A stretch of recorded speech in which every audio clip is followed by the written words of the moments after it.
বিসমিল্লাহ রান্নাঘর এর চ্যানেলের পক্ষ থেকে সবাইকে সালাম আর শুভেচ্ছা জানাচ্ছি। সবাই কেমন আছেন?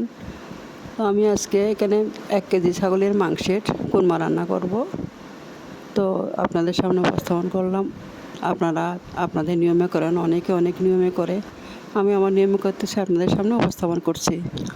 আমি আমি এখানে গরম মশলা বাটা, হলুদ বাটা, রসুন, আদা, তারপরে নারকেল বাটা, বাদাম বাটা সব শিলপাটায় করে বেটে বাটছি। কারণ খাসির মাংসের কোরমা রান্না করতে হলে বা আস্ত মুরগির রান্না করতে হলে শিলপাটায় বাটতে হয়, এই জন্য আমি শিলপাটায় বেটে দিছি। এবার আমি একটা ডেকচিতে মাংসগুলো আর সব মশলাগুলো ভালোভাবে মেখে একদম ভালোভাবে মেখে চুলায় দিব। কারণ কোরমার মাংস কষা নিতে হয় না, একটু মাখা দিতে হয়। মাখা না দিলে সিদ্ধ হয় না। সেজন্য আমি সব মেখে একদম এখন চুলায় দিব।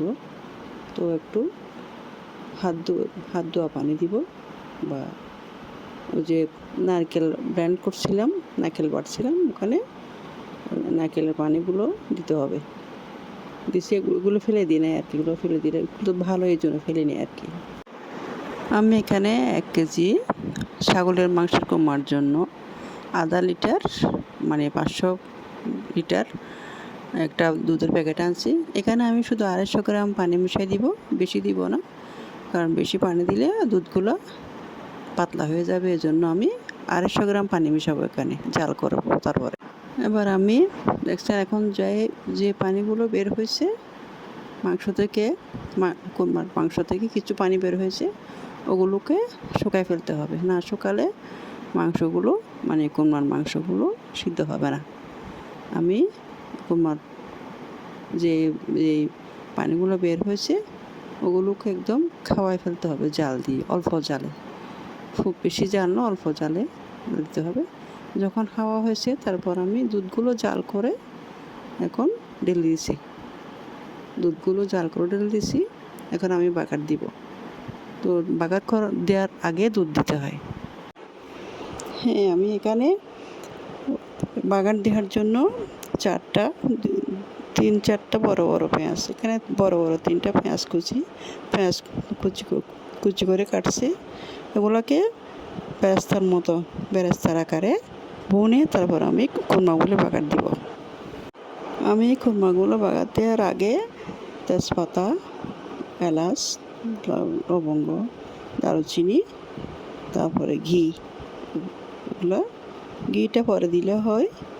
তো এখন কেউ আগে দিয়ে কেউ পরে, তবে বাগার দেওয়ার পর ঘিটা দিলে একটু সেন্ট হয়, খুব সেন্টটা ভালো লাগে। এবার আমি পেঁয়াজগুলো যখন একটু বেরেস্তার কালার হয়ে আসবে তখন আমি কোরমাগুলো ঢেলে দিব। কোরমাগুলো ঢেলে দেওয়ার পর একটুখানি ঘি দিব, একটু স্মেলটা ভালো লাগে। কোরমা বাগার দেওয়ার পর অল্প করে ঘি দিলে স্মেলটা ভালো হয়। তো আমি বাগার দেওয়ার পর একটুখানি ঘি দিলাম। দেখেন কালারটা কেমন হয়েছে। বাগার দেওয়ার আগে দুধ দিলে কালারটা খুব সুন্দর হয়। দেখেন কালারটা খুব সুন্দর হয়েছে। আপনারাও আরও ভালো সুন্দর করে রান্না করতে পারেন, আমার চেয়ে আরও ভালো সুন্দর রান্না করতে পারেন। তো সবাই ভালো থাকিয়েন আর আমার জন্য দোয়া করবেন। সবাইকে আল্লাহ সুস্থ রাখুক, ভালো রাখুক, এই দোয়া করি। আসসালামু আলাইকুম। বিসমিল্লাহ রান্নাঘর এর চ্যানেলের পক্ষ থেকে সবাইকে সালাম আর শুভেচ্ছা জানাচ্ছি। সবাই কেমন আছেন? তো আমি আজকে এখানে 1 কেজি ছাগলের মাংসের কোরমা রান্না করব। তো আপনাদের সামনে উপস্থাপন করলাম। আপনারা আপনাদের নিয়মে করেন, অনেকে অনেক নিয়মে করে। আমি আমার নিয়মে করতেছি, আপনাদের সামনে উপস্থাপন করছি। আমি এখানে গরম মশলা বাটা, হলুদ বাটা, রসুন, আদা, তারপরে নারকেল বাটা, বাদাম বাটা সব শিলপাটায় করে বেটে বাটছি। কারণ খাসির মাংসের কোরমা রান্না করতে হলে বা আস্ত মুরগির রান্না করতে হলে শিলপাটা বাটতে হয়, এই জন্য আমি শিলপাটা বেটে দিছি।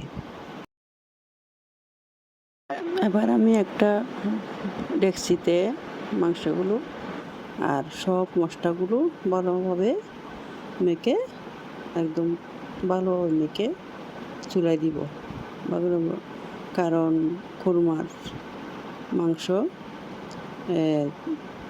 কষা নিতে হয় না, একটু মাখা দিতে হয়, মাখা না দিলে সিদ্ধ হয় না। সেজন্য আমি সব মেখে একদম এখন চুলায় দিব। তো একটু হাত ধোয়া পানি দিব, বা ওই যে নারকেল ব্লেন্ড করছিলাম, নারকেল বাটছিলাম, ওখানে নারকেলের পানিগুলো দিতে হবে। দিছি, এগুলো ফেলে দিই না আর কি, এগুলো ফেলে দিলে একটু ভালো, এই জন্য ফেলে নিই আর কি। আমি এখানে 1 কেজি ছাগলের মাংসের কোরমার জন্য আধা লিটার মানে 500 লিটার একটা দুধের প্যাকেট আনছি।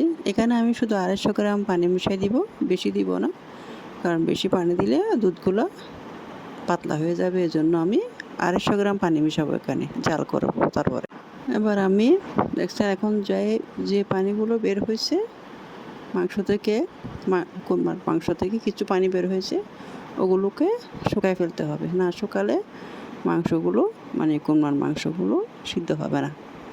আমি কোরমার যে পানিগুলো বের হয়েছে ওগুলোকে একদম খাওয়াই ফেলতে হবে জাল দিয়ে, অল্প জালে, খুব বেশি জাল না, অল্প জালে দিতে হবে। যখন খাওয়া হয়েছে তারপর আমি দুধগুলো জাল করে এখন ঢেলে দিয়েছি, দুধগুলো জাল করে ঢেলে দিয়েছি। এখন আমি বাগার দিব। তো বাগার দেওয়ার আগে দুধ দিতে হয়। হ্যাঁ, আমি এখানে বাগার দেওয়ার জন্য 3-4টা বড় বড় পেঁয়াজ, এখানে বড় বড় 3টা পেঁয়াজ কুচি করে কাটছি। এগুলোকে বেরেস্তার আকারে ভুনে তারপর আমি খুরমাগুলো বাগার দিব। আমি খুরমাগুলো বাগার দেওয়ার আগে তেজপাতা, এলাচ, লবঙ্গ, দারুচিনি, তারপরে ঘিটা পরে দিলে হয়। তো এখন কেউ আগে দিয়ে কেউ পরে, তবে বাগার দেওয়ার পর ঘিটা দিলে একটু সেন্ট হয়, খুব সেন্টটা ভালো লাগে। এবার আমি পেঁয়াজগুলো যখন একটু বেরেস্তার কালার হয়ে আসবে তখন আমি খুরমাগুলো ঢেলে দিব। খুরমাগুলো ঢেলে দেওয়ার পর একটুখানি ঘি দিব, একটু স্মেলটা ভালো লাগে। খুরমা বাগার দেওয়ার পর অল্প করে ঘি দিলে স্মেলটা ভালো হয়। তো আমি বাগার দেওয়ার পর একটুখানি ঘি দিলাম। দেখেন কালারটা কেমন হয়েছে। বাগার দেওয়ার আগে দুধ দিলে কালারটা খুব সুন্দর হয়। দেখেন কালারটা খুব সুন্দর হয়েছে। আপনারাও আরও ভালো সুন্দর করে রান্না করতে পারেন, আমার চেয়ে আরও ভালো সুন্দর রান্না করতে পারেন। তো সবাই ভালো থাকিয়েন আর আমার জন্য দোয়া করবেন। সবাইকে আল্লাহ সুস্থ রাখুক, ভালো রাখুক, এই দোয়া করি। আসসালামু আলাইকুম। বিসমিল্লাহ রান্নাঘরের চ্যানেলের পক্ষ থেকে সবাইকে সালাম আর শুভেচ্ছা জানাচ্ছি। সবাই কেমন আছেন? তো আমি আজকে এখানে 1 কেজি ছাগলের মাংসের কোরমা রান্না করব। তো আপনাদের সামনে উপস্থাপন করলাম। আপনারা আপনাদের নিয়মে করেন, অনেকে অনেক নিয়মে করে, আমি আমার নিয়মে করতেছি, আপনাদের সামনে উপস্থাপন করছি। বিসমিল্লাহ রান্নাঘরের চ্যানেলের পক্ষ থেকে সবাইকে সালাম আর শুভেচ্ছা জানাচ্ছি। সবাই কেমন আছেন? তো আমি আজকে এখানে 1 কেজি ছাগলের মাংসের কোরমা রান্না করব। তো আপনাদের সামনে উপস্থাপন করলাম। আপনারা আপনাদের নিয়মে করেন, অনেকে অনেক নিয়মে করে, আমি আমার নিয়মে করতেছি, আপনাদের সামনে উপস্থাপন করছি।